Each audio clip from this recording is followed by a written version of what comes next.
President Biden has condemned the latest wave of Russian attacks in Ukraine. Russia fired at least 75 missiles into Ukrainian cities Monday morning in what President Putin claims is retaliation for the attack on a bridge connecting Russia and Crimea. The strikes killed a number of people in the capital, Kyiv, and elsewhere. CBS News senior foreign correspondent Charlie D'Agata has the latest.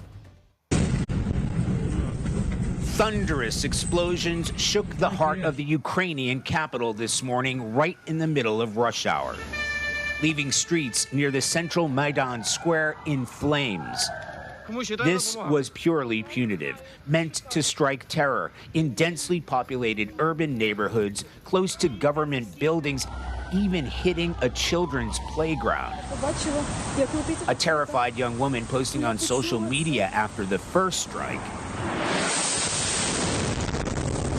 captured the ferocity of a second blast, but she appeared to have escaped serious injury. And a live BBC report interrupted by incoming missiles. Security camera footage showed a strike beside a pedestrian bridge near the Arch of Freedom.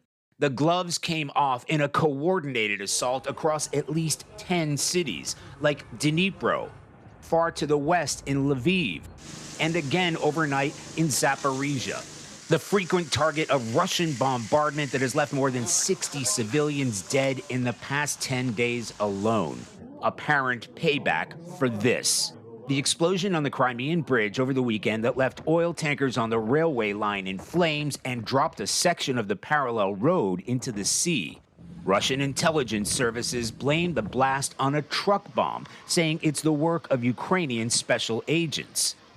President Putin addressing the nation saying, "There is no doubt this is an act of terrorism aimed at destroying civilian infrastructure." And a psychological attack on a hated symbol of Russia's illegal annexation of Crimea ever since Putin opened the bridge back in 2018. It's not only of strategic importance, Russia's only land bridge to the peninsula, making it harder to move supplies. It's a physical representation of Putin's land grab of Ukrainian territory. With its cities in flames this morning, Ukraine can only brace for further blowback. That was Charlie D'Agata reporting. We want to bring in CBS News reporter Mary Ilyushina now. She joins us with more. So many attacks, so much violence over the weekend. Mary, what is Ukraine saying about the attacks? Good afternoon. Ukrainian President Vladimir Zelensky said that Ukraine is dealing with terrorists. He's basically, again, calling to declare Russia a terrorist state. And what is important also is the Ukrainians are asking for more weapons. They're asking, for example, Germany to give it the IRIS-T air defense system that was promised them a week ago, and they're asking to facilitate those supplies because they are afraid that strikes like that could happen again, and they need this additional protection to be able to detect it and prevent civilian casualties.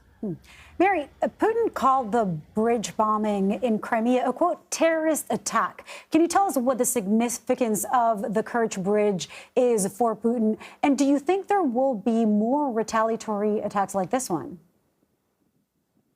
Well, for Putin, it's his prized possession. That was his pet project for 4 years since the annexation in 2014. Russians were building this bridge. They were trying to get it done as fast as possible to cement this power grab and land grab over Crimea. And it's, been this, Russian propagandists made movies about this bridge. They made this reunification of Russia with Crimea. So that hits especially close to home for Vladimir Putin. That's why I think in part because of the symbolic, not only strategic significance, because it's obviously a very key supply route for Russian troops, but because of its symbolism, the attack and retaliation was so harsh. And I think, Putin today in the speech said if something like that is going to happen again, Russia will respond harshly, which means that they will not shy away from targeting what they say is infrastructure, but in reality, it turns out to be a lot of civilian targets. Mary, Belarusian President Lukashenko has ordered his troops to jointly deploy with Russian forces near Ukraine. Is there a concern the conflict could further escalate into areas outside of Ukraine? Well, Belarus has been sort of taking a semi-part in this conflict. It allowed Russia to use its territory as a staging ground, so Russian troops could use it or for attacks or come in from that territory, which is sort of from the north from Ukraine.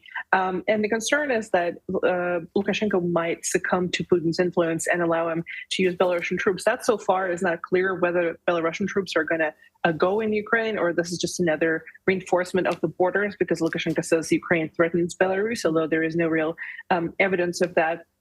And of course, we have to look at Moldova, because Moldova accused Russia today of using its airspace to strike Ukraine. And they're really, really worried about that, because if it spills over into other countries, that, of course, will bring even more grief and pain and civilian losses to this region. Absolutely. Mary Ilyushina, thank you for joining us today. Thank you.